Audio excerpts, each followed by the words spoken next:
Greetings, this is Eugene the Philosopher, the greatest living philosopher after the unfortunate passing of Quentin Robert D. Nameland, who has been the greatest living philosopher before me. In this video I shall talk about assassins and Templars, and I could have actually called it Assassins versus Templars, but I thought that two versus kinds of videos in close succession would kind of suck. Anyway, this video would suck for other reasons, in particular because it's actually made of 3 notes that I've made in like some years ago about this game that I'm going to be talking about and the movie called Assassin's Creed. And it's actually not only like a single game, it's a series of games and a movie following those games, which we're gonna talk a little bit about later. So like in defense of the very idea of talking about games, well, firstly, it has a sort of philosophical / moral conflict that we're gonna cover. Like it would be the main purpose of this video. So it has implications of more general sort than just a game. Let's say that's one justification, I guess. And the second one that I would propose to you would be that games aren't actually that bad in terms of, again, like uncovering any sort of ideas. And ideas, it's basically everything that we talk about on this channel, right? So, yeah. So games in this respect aren't worse than movies or books, let's say. Like they can also bring forth socialization, like some development, like both personal development and development of worldview, etc. And of course, they can also cause lack of all of those things, as also books can. I mean, if you look at like previous centuries, like people complained about other people who read too much, for example, like they were like detached from reality, etc. So you shouldn't think that really reading is that much better than playing games. It's essentially the same thing. Like what matters is, I guess, what you take out of all those activities. All right. So hopefully this is understandable. And I would say that, yeah, in early 2000s, there was this sentiment that games are really at the forefront of culture, like really, it's the new books, new cinema or something like that. But, nowadays, like in 2010s and further, including, like, the very modern age, so to speak, it seems more like the TV series is the forefront of culture, so to speak. So at least there's a competition in this respect with video games, I mean. All right. But that's a separate discussion, obviously. So we're going to be talking about the game series Assassin's Creed and this conflict that arises in it. So to put it briefly, like to summarize the following, I would say that in this game series, there are 2 competing orders, like secret societies, you might call it, like in particular Templars and Assassins, like who could have thought, following from the title.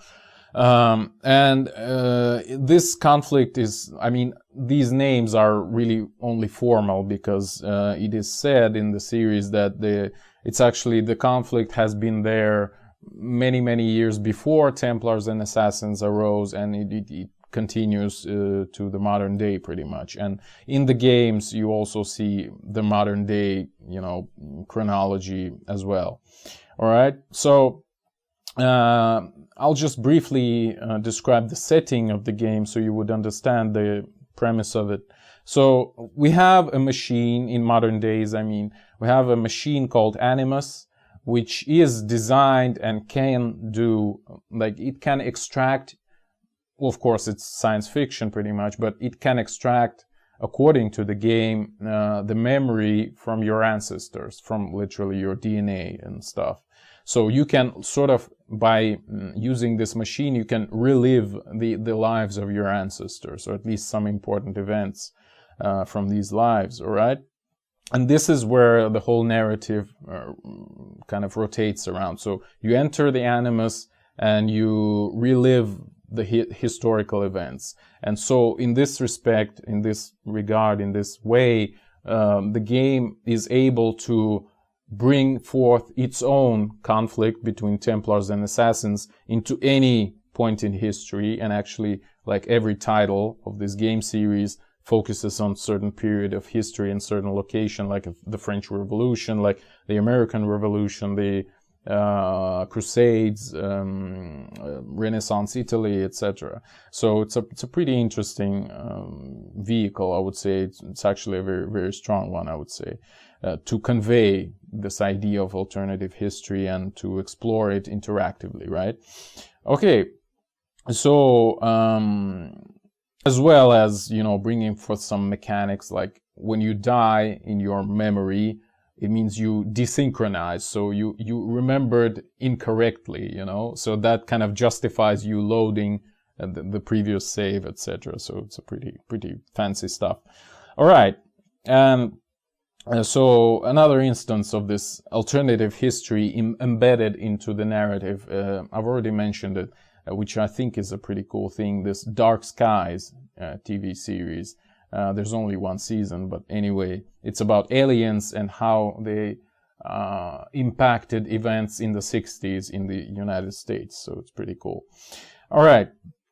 So this general conflict, I mean, between Templars and Assassins, it's kind of like the conflict between Empire and Rebel Alliance in Star Wars. It's very similar, actually.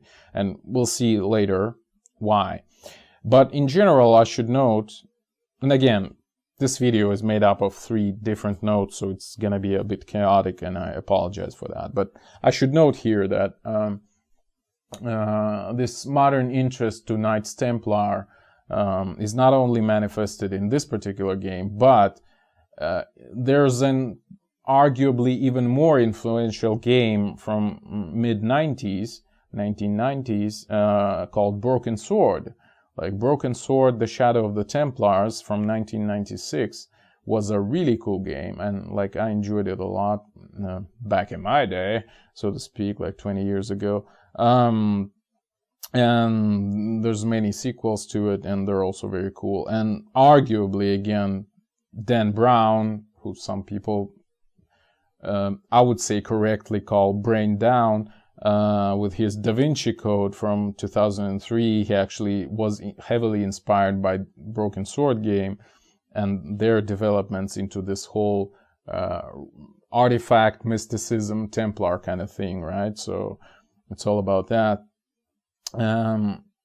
Whatever. So it seems like since 1980s, there has been a serious resurgence of interest in these secret societies, and Knights Templar in particular, even though they weren't really secret. But anyway, it is assumed that today they might be a secret society because everyone thinks that, like, officially they're not existent, even though, again, there are many orders who claim that they descend from Knights Templar and even call themselves Knight Templar. There's actually one official organization even under the UN called Knights Templar of blah, blah, blah. So, but whatever, I'm sorry for this digression. It was really unnecessary. So, we're going to be talking about the fight between ideas of Assassins and Templars as depicted in the game, but I think it's general enough to consider it as a, well, like, genuine, serious conflict in the culture, like, of a broader scope, let's say. All right, so we're talking about Templars essentially using power, using oppression, using bureaucracy to sort of force people into peace. And it's always a fight for peace, you know. So both Templars and Assassins fight for peace because, well, obviously you should fight for peace, right? It makes sense. No, but whatever. So Templars try to force people into peace, so to speak, because they assume they know the truth, that like the gods are with them, or the god singular, whatever, is with them, and they fight for common good, and they know what common good is, etc. This is the stance of Templars. So that's why they mention in the game series, I mean, the father of understanding, etc., which kind of resembles Freemasons and stuff. I mean, Freemasonry is pretty much the official religion of the United States, as far as I can tell, because, well, Masonic temples are literally on every step there. But anyway, so Templars try to force people into peace, so to speak. Whereas assassins in this game series, I mean, what they're talking about is getting rid of any coercion, any ordering based on violence. So basically getting rid of what Templars are trying to do, right?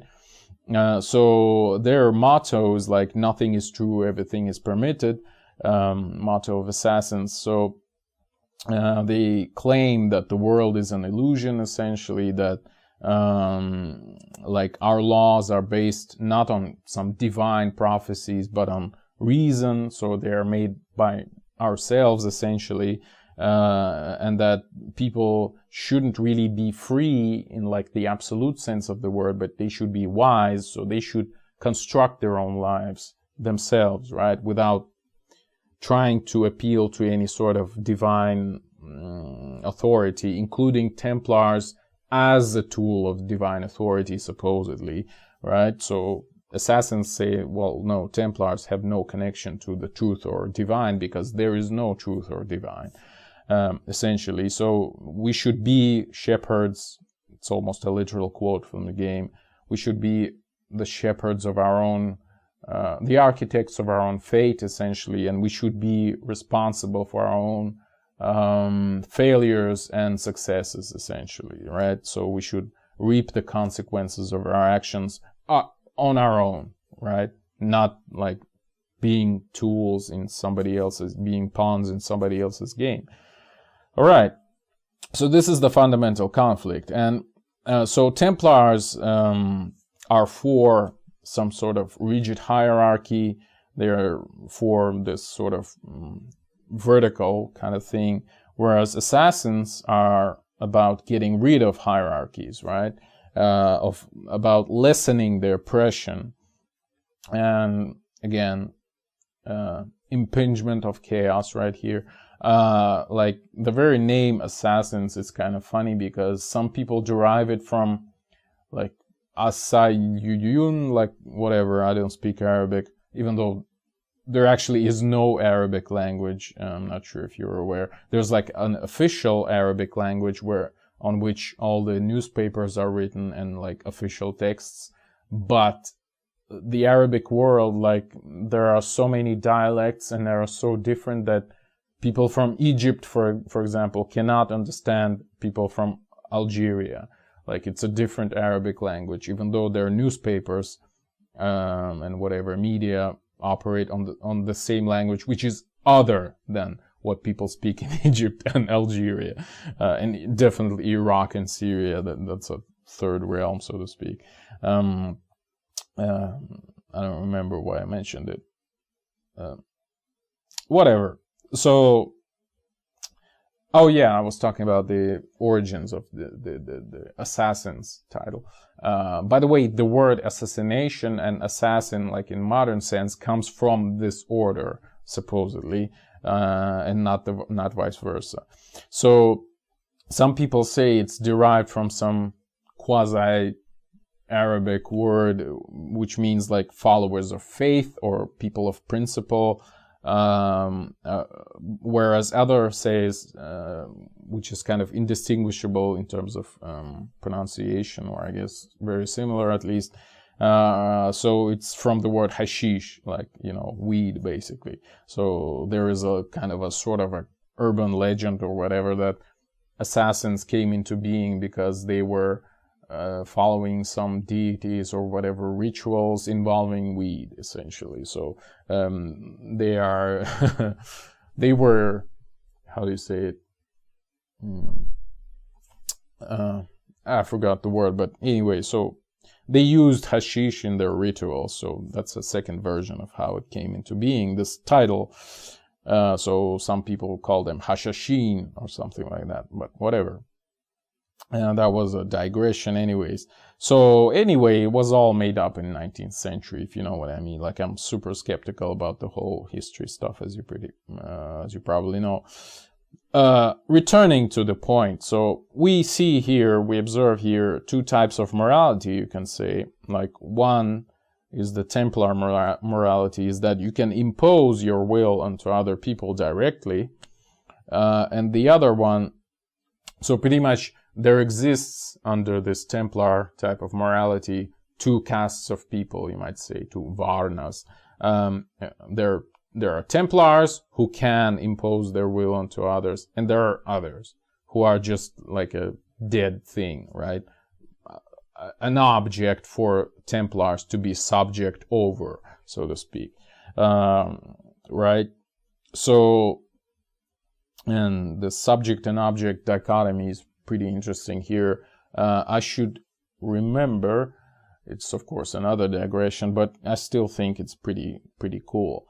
The Russian thinker, modern Russian thinker, Galkovsky, he talks about utopia and dystopia being pretty much the two sides of the same coin, but perceived from different perspectives.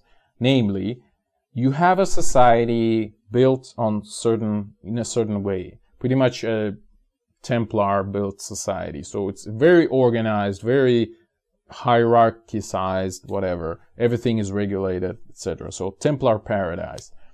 So the same society, this very same society, can be perceived as a utopia if you are part of the class or whatever group of people that imposed this regulation onto the society. Then it's a utopia for you. But it's a dystopia for you if you are a part of a class or a group of people which have been a victim of imposing of this external ordering, right? So it's a pretty interesting and cool idea.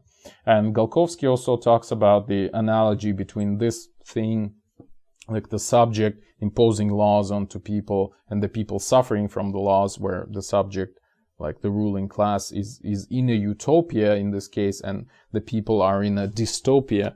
And the mind and body. So the mind is in a utopia when it forces the body to do stuff, and the body just has to obey, and it's in a dystopia. So it's a pretty cool idea. Anyway, so there are people who control Templars and the people who are controlled by Templars. So two classes, whatever, utopia, dystopia, that kind of thing. Under, again, the Templar moral, right? Whereas Assassin's moral is sort of more advanced philosophically, I would argue at least, because, well, you can see some things from like post-modernistic philosophy in their thinking, from skepticism in ancient Greece at least, like Pyrrho or Pyrrhon, I don't know. In Russian it's Pyrrhon, the founder of skeptics in ancient Greece. When they say that there's no truth, like nothing is true, everything is permitted, right? So that's pretty much the foundation of skeptical philosophy. When they say there's no God, same thing, etc., etc. So they're trying essentially to dismantle false truths of Templars. So Templars claim they have the truth, and Assassins say no, there is no truth in the first place. So your the truth is not truth at all. It's just what you want to be true, right? And you shouldn't impose it onto other people because, well, who are you to do that, essentially? So this is the moral of Assassins. So that's pretty much on an individual level, in some sense, you might say, but in more broader terms, in sociological, economical terms, you can associate these two different approaches, like in particular, like Templar approach would be interventionism, that we talked about a lot on this channel, like socialism, fascism, statism of any other sort. That would be Templar approach. So we should force the society to behave as we think it should, right? That's the Templar approach. Versus liberalism, which is an approach of Assassins, which can be, again, associated with libertarianism or anarchism, anarcho-capitalism, which is my favorite, etc. So there is a sort of people who say there is a right way and we know what it is, which are Templars, socialists, fascists, whatever. And there is a people who say there is really no right way and you should choose your own way. That's the best you can do. These are assassins and libertarians and anarchists. Not all anarchists, because some anarchists are really socialists in disguise, but whatever. Because they're trying to force anarchism onto other people, which is socialistic inherently, or at least interventionistic, but whatever. So Templars, and speaking about the movie, kind of anticipating the further segments of this video, in the movie, like this Templar woman says that oh, we need to like rectify or save or heal people because people are inherently violent, etc. Where the assassin counterpart asks her, like, he laughs and asks, like, what? Well, you're gonna heal people. Who's gonna heal you? You know. Like, it's again an interesting like parrying from this perspective that there's no truth. Like she says, I'm gonna demolish the truths, like false truths of other people, and he says, well, who's gonna demolish your false truth? You know, which is kind of very fleshed out. You know, this whole argument is fleshed out in this dialogue at the very least. Anyway, so assassins strive to get rid of violence. Oh, I'm sorry. Well, they both do that, but Templars are trying to get rid of violence, like the wars and bad human nature, all this kind of socialistic mythology, through absolute violence. Like, they're trying to force all the society to behave as they wish. Templars wish, which means absolute violence. So you cannot do anything on your own. You should be, you should succumb to whatever they wish of you, right? So it's an absolute violence. You have no life of your own other than being a cog in the machine built by the Templars, essentially, right? So this is an absolute violence. And Templars try to impose absolute violence of this sort to get rid of violence in general. So it's this exact sort of thinking that I've talked about in my video, Amplification of Risk, where I talk about how socialists, interventionists, statists impose, like, they're talking about getting rid of danger by absolutizing the danger, you know. So in this particular case, it also works. So by imposing, like, by being, you know, there's this phrase, I'm not sure if it happens, like it exists in English, but in Russian it definitely does. Like, if you cannot win it, you should be ahead of it. So, you know, if there's some social tendency that you cannot fight, you should try to be a leader of this tendency, basically. So it's the same kind of thing here. So if you cannot fight violence, you should be the most violent thing in the universe. You know, that's kind of the thinking of socialists and Templars, right? Which of course has its own internal contradictions, but we'll mention it at the very end of the video, I think. All right. So absolute violence to fight other violence. That's the recipe of Templars, right? And by the way, there is a case, like, from psychology when people commit suicide because they are afraid of death. It's kind of the same thing. So you are so afraid of death that you wish death to come as soon as possible for you to stop being afraid, essentially, right? So in some wicked sense, it's what socialists do. So they impose absolute control so absolute badness in some sense, absolute, I don't know the proper English word, like deprivation, right? Absolute deprivation in order to prevent deprivation, right? So it's like suicide to prevent fear of death, something like that.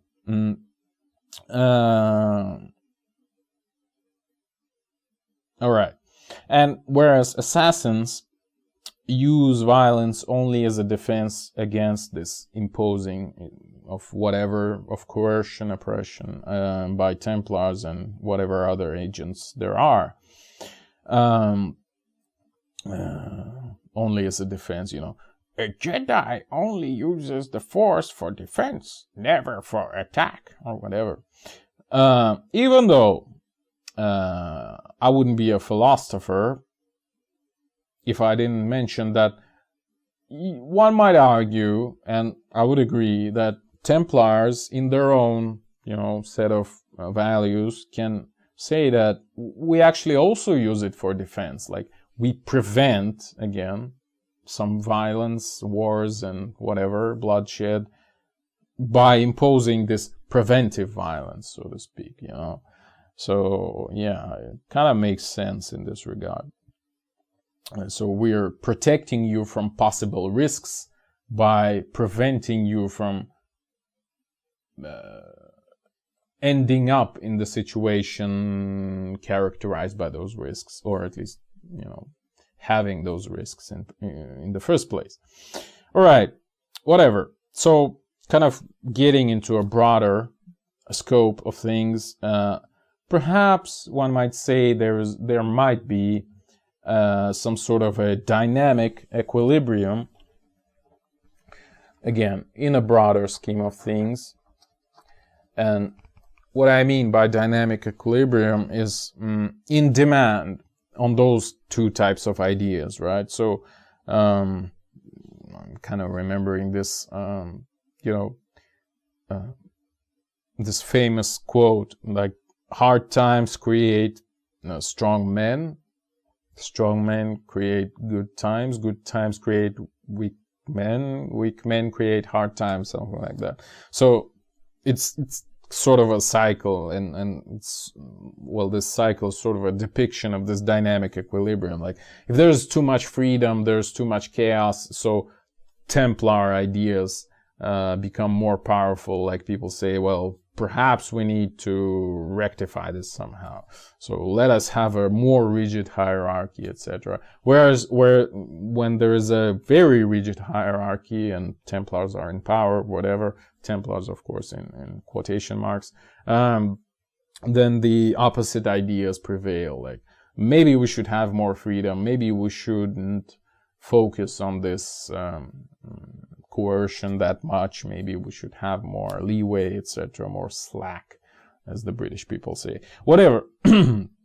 So there may be a dynamic equilibrium of this sort. So, and it kind of brings forth a more general question, like, can hierarchies, or more like, how can hierarchies exist today in the first place? Like, things like what Templars are talking about, let's say, in this game series at the very least. Like, today, I think it's pretty clear for everyone, and not only today, I mean, Nietzsche talked about it like 200 years ago. Well, not exactly 200, but like 150 at the very least, that hierarchies are under attack, and justifiably so. So it's this Templar stage of, let's say, Christianity, then modernity, and blah blah blah. It kind of goes down, and of course conservatives are saying, well, it's bad that it's going down. Let's return to our fancy white picket fence 50s and whatnot, or even like 18th century, which is of course a myth of its own, but whatever. So it seems like I kind of forgot my point. Yeah, well, I was talking about that the science is under attack, and the science is kind of the modern version of religion, which I talked about many times previously. But anyway, so, and justifiably so, again. So many philosophers of science and sociologists of science, like, again, Bruno Latour, Andrew Pickering, like August, I think, Feuerabend, whatever his first name is, Ludwig, maybe? I don't know. So they've been criticizing science, and justifiably so. And they are still speaking about Pickering and Latour at the very least. So we have sort of this crumbling faith, crumbling beliefs, or whatever, crumbling demand for authority in the first place. So people recognize that, you know what, like, something is wrong, you know, we should kind of shift our focus to something else. Like, our hierarchies don't seem to be very healthy, so they should be reorganized, or they should be rectified, or whatever. So it's a clear demand for assassins type of ideas, you know, like horizontal rather than vertical, like blah blah blah versus hierarchical, network oriented versus hierarchical, I should have said. And here I wish to bring my own 5 cents, or how do you say it in English, in American English, I guess. What is the analog of 5 cents in British? I don't know. Some amount of pence or whatever. Have no idea. So there have been some developments, at least in the previous century, in 20th century, trying to rectify this idea of anarchism / nihilism / assassins worldview versus hierarchies and blah blah blah versus like / traditional conservative worldview. So how can you bring them together? Because modern reality demands this one, this nihilism, anarchism, yet it seems like hierarchies and traditional traditions and conservatism is necessary for us to even survive, which I wouldn't even argue against. I think it's, in some way, it is true. So how can you bring them together? Because they're mutually exclusive. So there have been some developments in this on this front, even in 1920s. Like, even in my country, there have been Ignat Abdiralovich, a guy who, he actually died very young. I think he was like 26 maybe, or maybe even less when he died, from tuberculosis, obviously, which was a bane of intellectuals in previous couple of centuries. So he was talking about what he called a fluid form. I'm not sure if it's a correct translation, but it's the best I can come up with. So he was talking about some sort of a synthesis between East and West. I mean, he considered Belarus as being like the crossroads of the Eastern civilization, mostly embodied by Russia, and Western mostly by Poland and Europe in general. And he said that, well, Europe is kind of small and chaotic, and Russia / Asia is sort of big and hierarchical. So what can we build between those?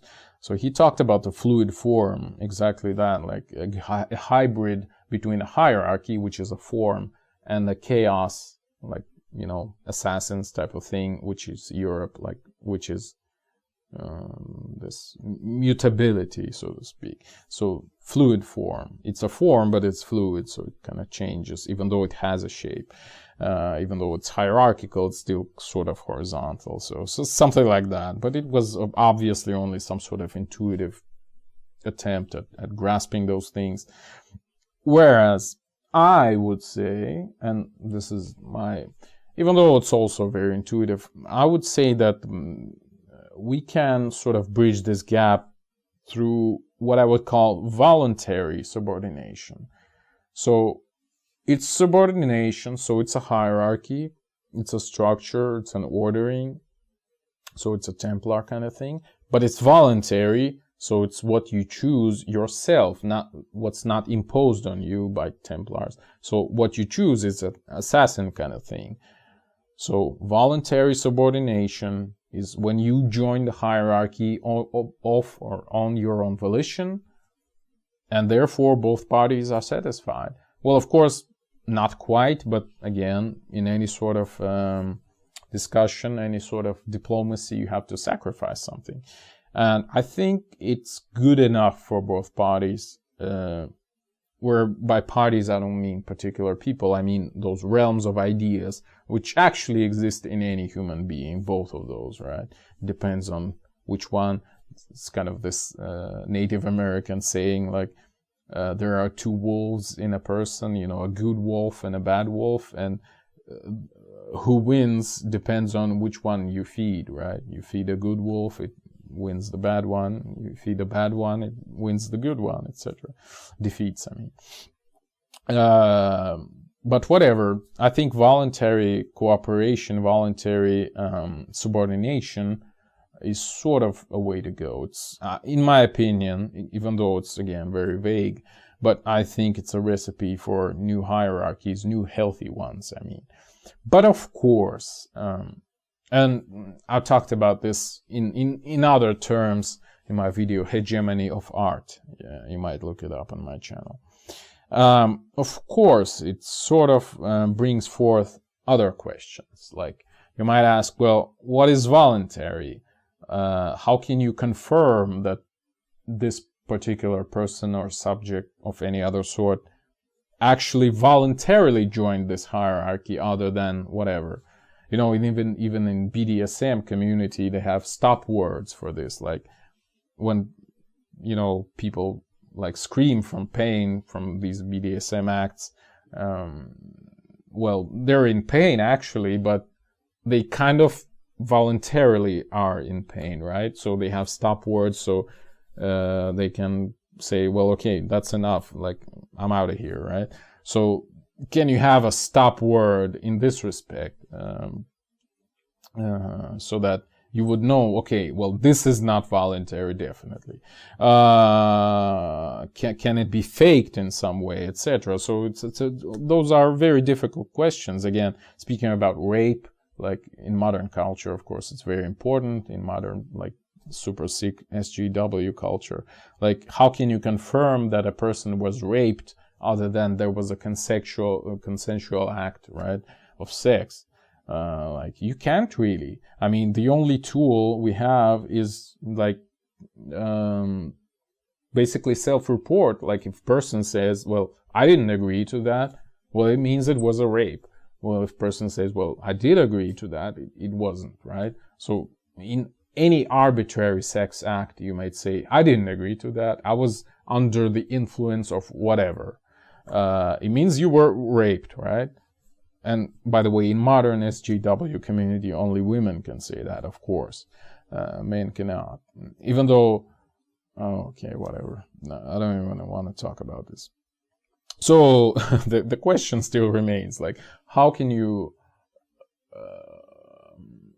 definitely, objectively judge whether a subordination was voluntary or not? It's still a very difficult question.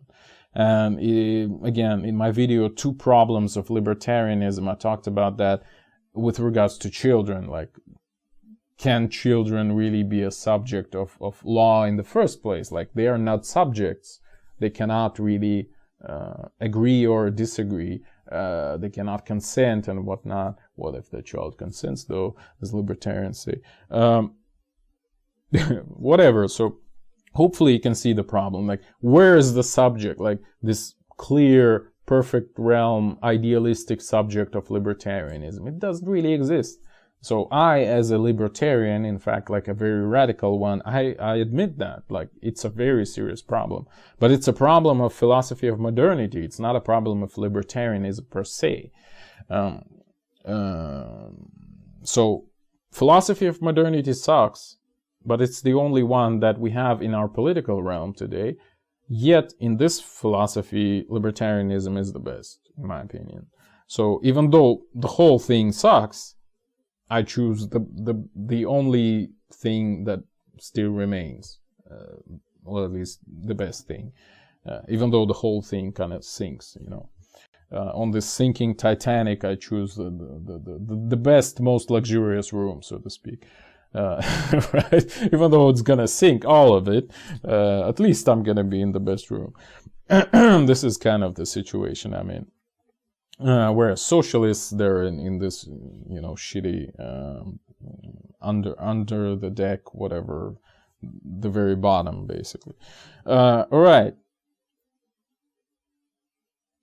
Okay, let's talk about the movie for a little bit, because it's gonna be very long already. The video, I mean. So the movie Assassin's Creed, I mean, it was kind of average at best. I would say for fans of the series, though, it would be kind of cool to watch. And in fact, even if you aren't even a fan of a series, again, I would recommend you to watch it, because again, it would give you a good idea of the whole premise of the games, etc. And it's kind of cool in this respect. At least you would be a little bit amused, at the very least. So I would still recommend you to watch it, even though again it has horrible rating. But again, any video, any movie on games is horrible usually, so it's not really an indication of anything in this respect. When I was watching it in 2017, like early, maybe March or something, I felt nostalgia, of course, because I played the games in like 2012 or something, 2013 maybe, early again. So I felt nostalgia from playing the games, and I would say the games are better than the movie. But again, the movie is a good gateway into this whole problematic and the whole narrative, and a decent one, fairly, I would say. But if I would have like changed this movie somehow, I would make it actually longer, and I would add much more context, because as it is, it's super like event dependent, if you know what I mean. Like, it doesn't give you enough atmosphere, enough to breathe. It's sort of super rushed in a lot of respects, and super focused, so you don't see the bigger picture, unfortunately. At least that was my impression 4 years ago when I watched it. Like, I don't really know. I haven't seen it a second time, so I cannot really tell. And I haven't played after in any Assassin's Creed game after the third Assassin's Creed 3, which is about American Revolution again. Because, well, one of the reasons, there's plenty of games after that, like maybe 4.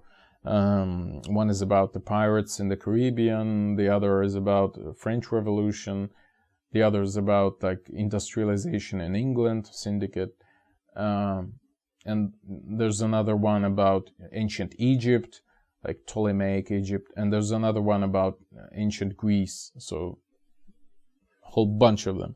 But I haven't played since Assassin's Creed 3, because it actually brings the plot to an end. Like, there's again the modern day plot versus all those events in the past which you access through Animus machine. And the modern day plot, I would claim, actually ended in Assassin's Creed 3, but we'll talk about this paragraph later, or a few dozens of them, whatever. Yeah, so basically, whatever, disregard it. So this movie actually demonstrates a lot of typical, fantasy / medieval peplum type of movies fails. And if you're a fan of HEMA, historical European martial arts, if you watch like Linde or Shadiversity or Metatron or whatever other channels of that sort, all these fails already. Like the casting of blades, where it's clear that they're, well, firstly, no one casted blades actually, like from like liquid metal. It's just a rubbish idea. And then secondly, they're casted in the movie not from iron or steel. It's definitely some shitty metal like aluminum or whatever, which you can tell by its color. Then fire arrows, which weren't used, never actually, well, maybe in some very special cases, but not in these cases. Studded leather armor, which didn't exist. It's a fantasy / fiction type of thing.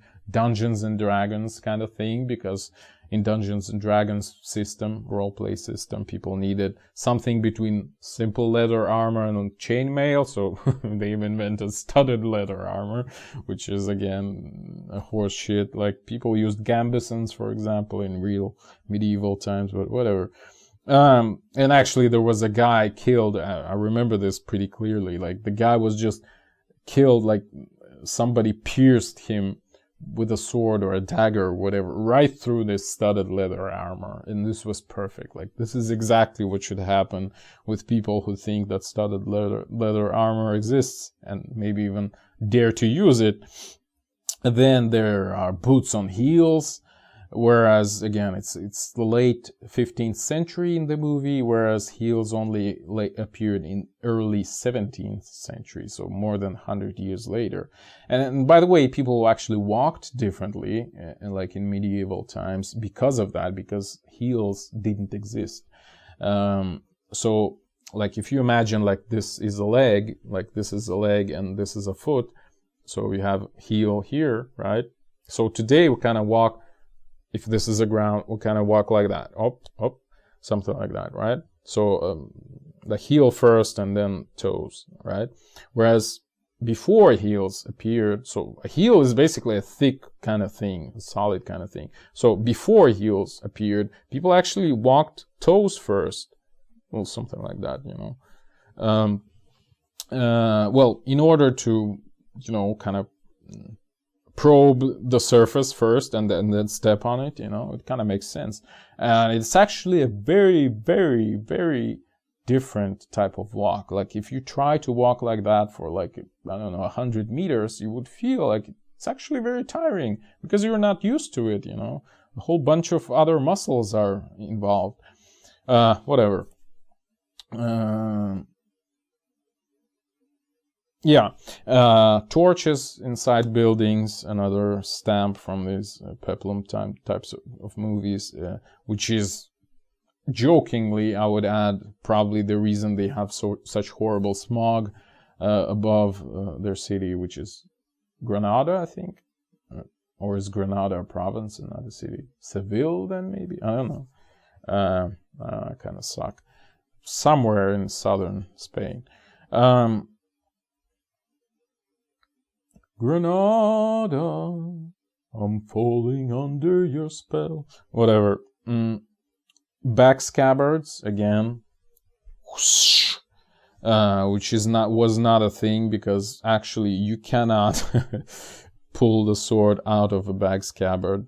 Like, it's proven by many experiments, it's impossible, except for very, very special circumstances. So back scabbards weren't a thing at all. There was actually a guy with 2 swords in back scabbards, like, which is like twice as stupid. Then again, swordsmen and spearmen don't have any shields, like at least some of them, many of them, I should say. Well, I can understand pikemen not having shields because, well, a pike is a very long stick, like, I don't know, maybe 6 meters long, or maybe even 9 in some occasions. But swordsmen without shields, that's really stupid. I mean, it's like just not caring about your life, which is not realistic at all. Of course, you might say, well, it's all the imagination of the protagonist who is inserted into this animus because he was himself only familiar with this previous era through fantasy books and movies and whatnot, which all have those flaws, right? So it would make sense, actually. I would agree that, yeah, it's probably makes sense. It's fair. Or you might claim that it's a glitch of the machine in the first place. It's improperly depicting reality, which would be questionable because they themselves, this Abstergo Corporation, which is the modern version of Templar order, has a huge museum. Even in this very same movie, it's shown with various artifacts and whatever from previous eras. So they should have been able to model the past pretty accurate, I would say. Whatever. What else did I want to say? Oh, I would say, yeah, the movie has a very bad ending, not in the sense that my video bad ending implies, but it's actually just bad. I mean, it's poorly written. And when I was watching it, I was pretty sure they were going to make a sequel, but the movie kind of failed, so they probably didn't because of that. But now I've read about it, and indeed I was correct. They were indeed going to make a sequel, the second installment at the very least, maybe even the third. So I've concluded that because this Dr. Ricken, Sophia Ricken, played by Marion Cotillard, this French chick, so she says about something, she murmurs something about revenge for her father, revenge for her family, or like continuing the work of her father, etc., who was probably a Templar, I would guess. Maybe she says that, I don't remember, to be honest. And my claim in 2017, when I watched this movie like 4 years ago, my claim was that in the second installment, she would be revealed as a descendant of assassins as well, even though she's a Templar right now, because her mother was killed, that much we know, and I'm pretty sure her mother was assassin, so she's from this sort of mixed family maybe, or she was recruited later by Templars, and her father wasn't a Templar, I don't know. But her mother was an assassin, I'm pretty sure about that, and she was killed because of that. Because there was an episode when the Lynch guy, this protagonist, Fassbender, he has this episode of bleeding when, whatever, I wouldn't focus on that, when all those shadows of previous ancestors appear and they start talking to him, and she sees, I think, her own mother among them, among those assassins, and she recognizes her and starts shouting something, but then she's grabbed and dragged out of the room by someone else. So yeah, I would say that it was her mother among those assassins. So that would be the big plot twist that we would never witness because it was cancelled. All right. Yeah, and probably the last thing I wish to talk about, no, semi-last thing, is the Assassin's Creed series and Mass Effect series, which I've already mentioned once before in my video about Star Wars, I think. And like conspiracy theories, maybe separately, at least on 2 occasions, I could have mentioned it. So there is a common enemy in both Assassin's Creed and Mass Effect series, another series of games. So in Assassin's Creed series, believe it or not, the common enemy is the sun. Of course, you would say, Macronova. And yes, this is indeed the case. Like, the lore says that there was a civilization of like precursors to the humanity, who later humanity assumed to be gods, like Jupiter and Juno and Minerva. Those are actually actual characters in the game, who were like the previous civilization before humans. And they were wiped out by huge CME, coronal mass ejection from the sun. So Micronova, Ekaterina Micronova. See my video about Ben Davidson and Suspicious Observers, where I discuss this in more detail. But they don't talk about any periodic outbursts of the sun. They say it was a single event in 70,000 years or 75,000 years before modern moment or whatever. But there's going to be a second outburst in 2012 on December 21st. So it was in the third game, which came out in 2012, obviously before December. So that was the kind of thing. And I would claim that it actually happened. I mean, solar micronova happened in December of 2012, but you see, the government has covered it up. And I know I've already made this joke previously, but whatever.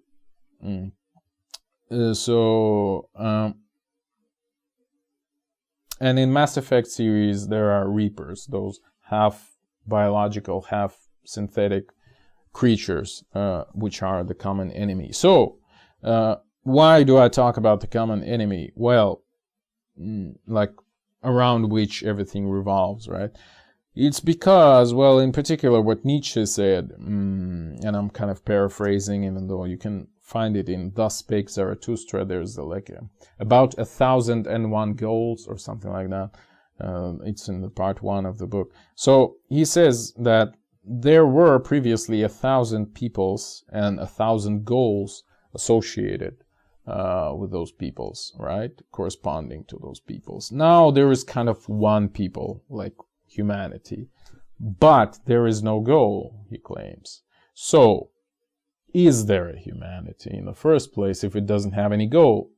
So 1,000 people, 1,000 goals, one people, no goal. Is there the people, the humanity? And it's a very important question in this respect.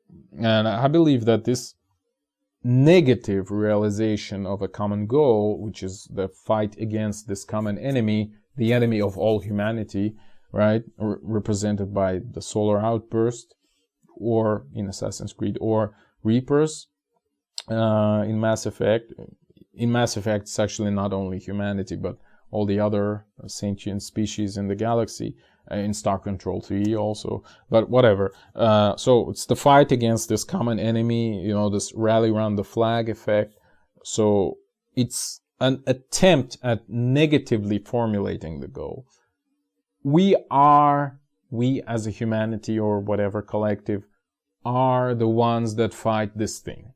So we can associate ourselves together as a single entity because we oppose this other thing.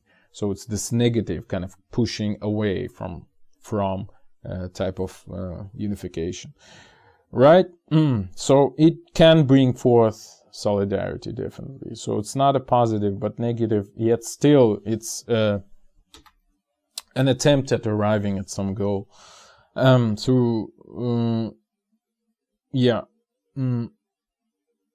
Although, again, as I've claimed in my video, Onion of Aliens, one of the 3 parts, there would also always be any sort of collaborators, again, like in Mass Effect, like the Elusive Man and Saren, who collaborated with the Reapers. Although in Assassin's Creed, nobody really collaborated with the Sun, but anyway. There would always be defectors, is the word, I guess, who help the other side, right? So it's not the entirety of humanity would anyway be subject to that. Some would defect, definitely. At least people proverbial school shooter. They would say, fuck humanity, I'll better work with those guys who want to destroy humanity because humanity hurt me and I want to revenge, right? Whatever. So, I guess my point here is that the very realization that we need such a goal, a common goal for all the humanity, is at the very doorstep. And the fact that those games demonstrate it clearly, and those games are, I would claim, pretty influential and pretty important, it's a indication that this is already on the agenda. Not in the sense like secret society, Rothschild, Rockefeller kind of agenda, but just in a pure cultural sense. We need this sort of thing, right? Okay, maybe COVID, again, fighting against COVID or global warming, etc. You might criticize it as much as you wish, and in fact, I criticize both as much as I wish, but I cannot deny the fact that both of them are used, and I would actually support this particular sort of emanation of those two things. They are used in order to unite humanity, and it's kind of a cool thing in this respect. Now, I don't advocate for a single Earth government, again, which would be a thing that Templars would wish to argue for. I don't want that. Again, I'm more of an anarcho-capitalist. I'm for competition rather than a single monopolistic entity above everything, because it would bring horrors unimaginable scale, right? Our only hope to fight the single Earth's government is colonization of other planets, actually. If we would colonize Mars before or a moon at least, before a single Earth government would appear. That would be our only hope again, against this total oppression, this absolute dystopia under Templars rule that might come out of it. But whatever. What was I talking about? Yeah, so, and the endings of both series of games, both Assassin's Creed and Mass Effect, were kind of, again, blurred and kind of bad, unsatisfying, I should have said. So it indicates that there's still a lack of answer. Like, how can we formulate this common goal in a really productive manner? And we still don't have an answer. But the question is already there, and it's manifesting itself through those media, like those games in particular. And the final note I wish to make in this super idiotically long video, as usual, is like a huge, I would say, ideological gap between this, roughly speaking, Templar thinking and Assassin type of thinking. And this gap, I would claim, is between, like, roughly, one opinion is people are bad, period. That's what Templars would say. And people are good, that's what Assassins would say. And I'm more of an assassin in this respect. Like, actually, I'm heavily on this side. Like, I think people are good, generally speaking. At least there's more good people than bad people, that's what I would say. And it kind of resembles this old argument, anonymous, like, I mean, not in person, but like through centuries, through decades at least, argument between Rousseau in France and Thomas Hobbes in England. Rousseau basically considered people as good, essentially good, and like he claimed that it's the civilization that ruined people, whereas Hobbes said, no, people are actually bad, and it's like bella omnium contra omnes, you know, the war of everyone against everyone, and it's the civilization that actually civilizes them, you know, makes them behave well. So, but it's not quite that. You can see the difference here. Like it's actually like somewhat different. Like what I'm talking about here, like Templars versus Assassins. It's not quite Hobbes versus Rousseau. It's more like I don't even know what to compare it, but it's a very strong ideological divide. So a Templar, a socialist, a fascist would say people are bad, therefore we should control them. We should force them to behave well. That's Thomas Hobbes / Templar attitude. Whereas assassins, Rousseauists, libertarians, me, would say that no, people are actually good, so we should leave them alone, and something good would happen from it. And it's actually, I would claim, a more self-sufficient, self-coherent type of approach, because in Templar type of approach, you inevitably arrive at this division between people who decide how people should live and other people who are decided for by this first group, how they should live. And the question arises, well, if people are bad, how do you claim that those people are good? The Templars, the ones who decide what other people should do. It's kind of a contradiction, you know. Like, people are bad, but so you wish to give absolute power to a small group of people. Why would you do that if they are bad? Or they are not part of the people, right? It's again this division into Utopia and dystopia. There are good people, Templars, and there are bad people, the rest of the people, right? So you inevitably arrive at this sort of sickly, sort of, I don't know, elitist, whatever type of reasoning. Like, we Templars know how you should live your life.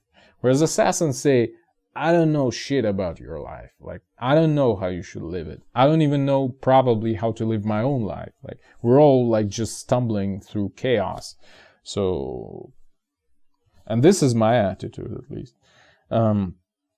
That's why I never say, subscribe to this channel, put the likes, hit that like button and the bell icon or whatever. Because at the very least, I respect you enough that I think you can decide whether you need to subscribe or not. or you need to hit that like button or whatever. Like, I deem you responsible enough for your life that you can make that decision on your own. Like, you don't need me to advise you to do that, you know? Whatever. So I think people are inherently good, at the very least not malevolent, inherently again. Again, this, whatever, like this Stanford prison experiment, even though it was criticized pretty much to nothingness, justifiably so, I should add, it shows that, you know, when some people were put as prison guards and some people were put as like inmates, and like there was like unthinkable cruelty from the side of guards, etc. I mean, it was a setup. It wasn't a real experiment. It was a hoax, essentially. But whatever, even as a hoax, what it shows is that people are conformists. Like, guards were supposed to behave violently, so they did, because they wanted to, you know, be good in some sense. So their role was to be violent, so they were violent because they wanted to be good. They wanted to play their role well, right? Etc. So it's an indication that people are actually very good, in my opinion, at least. So if you put people in a good system, they would behave good. If you put them in a bad system, they would behave bad, not because they are bad, but because they want to be good inside of the system, which is bad. So if you put a person into a role of a corrupt Roman emperor, he would do corrupt Roman emperor type of things because, well, he plays this role. I mean, like, that's what I'm supposed to do. I'm trying to do it, you know, this sort of thing. Hopefully you understand what I mean. Well, whatever. Yeah, I would summarize it as Templars are sort of arrogant. They deem themselves as this isolated caste of good people, whereas other people are bad. So good people should control bad people, right? Whereas assassins say all people are pretty much the same, so there should not be any power of one type of people over others, because there is ultimately no truth, no God, and no whatever. Although I should mention something Arode mentioned once, at the very least, I think it was Science and Anarchy video, where I talked about the inherent anarchistic message of Christianity, at least as evidenced by Tolstoy and Nietzsche. So early Christianity, arguably, was also anarchistic. So the idea was there is a God who is absolutely unknowable, so it's somewhere out there, and we can actually ignore it because it's so far above us that it doesn't really care about us. And there's everyone else, and everyone else is equal exactly because the God is so far away. So the God is so much bigger than any Caesar that Caesar is actually on the level of a slave himself, right? So it's this idea that, roughly speaking, if you, in this picture of Templars, good Templars versus bad all people, if you remove Templars so far up that they would become godlike, then yeah, indeed, all the people would become equal and there would be order and peace and Christianity, so to speak, everywhere. But as far as Templars are people, in their own narrative, they should be bad because they claim all the people are bad, right? And should be controlled. Well, who controls Templars then? The question arises. Whatever. I think I've talked about it enough. All right. Thank you for watching. The eons are closing.